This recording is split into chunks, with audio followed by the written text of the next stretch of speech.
The next station will be Fortuna 69. In case you haven't kept up with the latest in total gamer news, Sony is considering purchasing EU Technologies, which basically is the shareholding company that owns Digital Extremes, and by extension, Warframe. The mere thought of Warframe being bought out by someone who isn't a supreme Chinese overlord might be enough to get you excited, and honestly I kind of agree with you. Personally I think it's fine if Warframe gets bought out by a much bigger company, assuming that the company in question isn't Tencent. It's pretty well established that Warframe suffers from having an extremely big ambition but not the appropriate manpower and or resources to actually execute that ambition, which is why TennoCon 2019 basically promised that Railjack would be the best update of all time, and the Railjack update that we got instead was very lackluster. It's not a new thing at all for a small indie developer to be suddenly bought out by a giant company such as Sony. Depending on what your point of view is, this might be a good or bad thing. For instance, Skype started off as indie, but they were bought out by Microsoft. The same thing happened to Minecraft,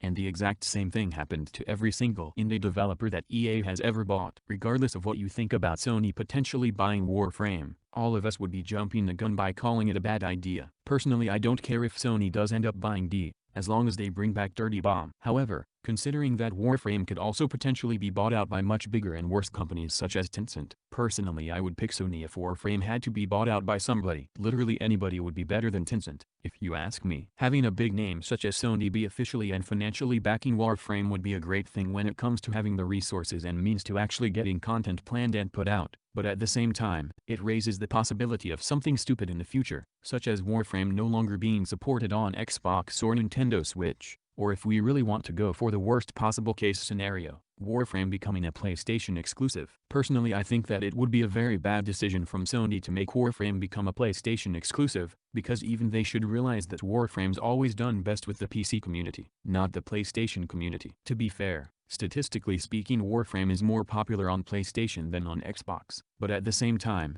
the potential to make Warframe be a PlayStation-only game would be an absurd idea, because not only would it throw out the entirety of the PC player base, which is where Warframe started to begin with, but it would potentially end up having financial repercussions. After all, a game that started on PC and is most popular on PC suddenly becoming a console exclusive isn't going to go over very well with its community. That's just me, though. We all just have to wait and see what happens. Thank you for watching.